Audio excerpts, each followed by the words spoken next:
They're the best team in the West. We have to be honest. The Rams win up front. You know, you think about them from a couple of years ago. Remember when we all wanted to see the Rams and the Chiefs in the Super Bowl? The Rams would have been favored. Like midway through that season, and the Patriots upset the apple cart there against both teams. But we really wanted to see because of the dynamic offenses. But the Rams also played defense. So you think of the Rams as this, play action, lots of receivers, Kupp and Woods and all these guys. But that's not actually the kind of team they are. What the Rams are now is a dominant team defensively who wins the line of scrimmage both sides of the ball. I think about that Chicago Bears game. Like now, Chicago season's over, and the real issue for them was no offensive line, right? Boy, that's a bad problem to have against the Los Angeles Rams. But it's not just the Los Angeles Rams defense winning up front. Their offensive line also wins up front. So they are built. They're built like championship teams are built. I still have questions about whether Jared Goff can get it done and can make special plays with the money on the line. But in terms of who's the best in the NFC West right now, the way they're playing right now, it is the Los Angeles Rams. Well, I'm not going to disagree with that, but what I'm going to tell you, if I had to bet my money on one of the two teams, it would be Seattle right now. I believe in the Rams defense. I like them a lot. That's why I said that they were a team that we all got to watch out for because that defense is big time. Make no mistake about that. And Aaron Donald is that dude. But I got to tell you, even though Jalen Ramsey's a stud as well, I just can't see them holding DK Metcalf to 2 receptions for like 28 yards again. I think that he has to step up, and I think that he will. I think when you look at this top 5 ranked offense of the Seattle Seahawks, the fact that they didn't have Carson when they went against the Rams about 4 or 5 weeks ago, we got to pay attention to that as well because Carson is back. We'll see what he'll do for their running game, and we know what their offense was even without him. So I'm going to give props where props is due, and I'm going to bet my money on Russell Wilson. I do have question marks about Seattle's defense, but the acquisition of Dunlap, the return of Jamal Adams, I think is going to help their defense. They're top 5 against the rush, so I think that helps them as well. Plus, they can run the football. They can pass the football. They've got a quarterback that's experienced, that's a Super Bowl champion, has been to 2 Super Bowls. He's got the experience, et cetera, et cetera.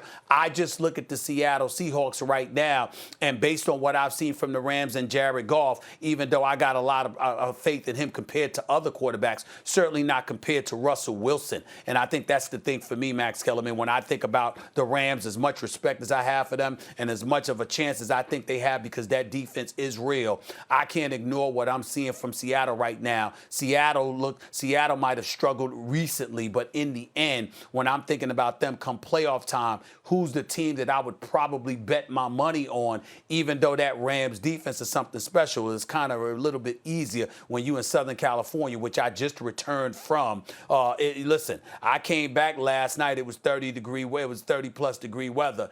It was in the 70s when I departed from L.A., I'm here to tell you. So I'm looking at it from the standpoint that, it's a little bit easier for them, but when that inclement weather kicks in and you got to go someplace else, your defense can travel, but in the end, can it travel the way Seattle's arsenal can travel? Right now, I would still give the edge to Seattle in my estimation.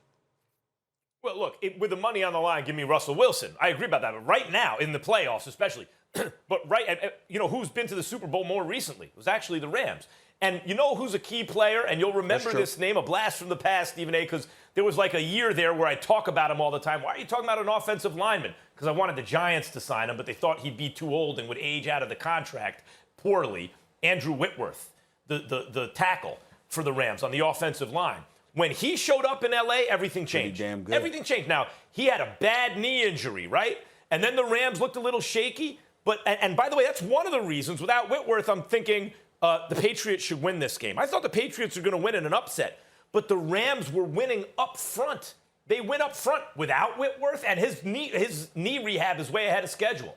Like, Whitworth makes a big difference. When you talk about Dunlap or whoever, like who's getting who back, Whitworth has been a vital cog in that machine. When you talk about the most important Rams players, even a couple of years ago when the 3 MVP candidates, right, it was Gurley and Goff and obviously Aaron Donald, Whitworth should be discussed in that group. He is so important to the team. They're doing this without him. What happens when he comes back? The Rams, to me, are trending in the right direction at the right time, playing their best football. Now, they have to sustain it, right? This can't be the best they play and they come back down again. But given the fact that Whitworth is coming back, I think they're going to be even better. Right now, they're the best team in the NFC West. I listen, again, you just had questions the other day about Jared Goff. And so, to me, again, I believed in him more than you did. And if you got serious questions about your quarterback, think about this. Their defense was elite when they went against Miami, right? But they still lost. Why? Because Jared Goff turned the ball over 4 times in the first half. So we can't ignore the kind of detrimental effect he can have on the collective whole. If you go out there and you don't perform the way that you're capable of performing, you can cost them something. And I just don't think that that's something that Russell Wilson would ever do. Well, you talk about the turnovers from Goff. That was a problem. I brought it up the other day. And you're right. I don't believe in Goff in the moment of truth. That didn't stop them from getting to the Super Bowl, right? I mean, if Goff would have been better in the Super Bowl, they'd have won because it was the lowest scoring Super Bowl ever. The Patriots defense held them to 9 points, right? And I was expecting some of that again in this rematch, but give credit. I mean, the Patriots have less talent now, of course, on defense, but give credit to McVay and Goff. Like, it wasn't Belichick taking them to school. It was the other way around. It was the Rams winning, as I said, up front. Now, when you talk about Goff turning over the ball, it was an issue several weeks ago. It was a persistent issue. Couple turnovers every game, right? So what happened? McVay came out and kind of blasted him in the press. He was like, quarterback, the ball security, it's no good. And how did Goff respond? He responded to it. So, is he trending in the right direction on something that could really hold them back? Yes, he is. Do I believe in him like Russell Wilson? Hell no. But again, he was in the Super Bowl more recently than Russell Wilson was. So you can get there with Jared Goff. We know that for a fact. Thanks for watching ESPN on YouTube. For live streaming, sports, and premium content, subscribe to ESPN+.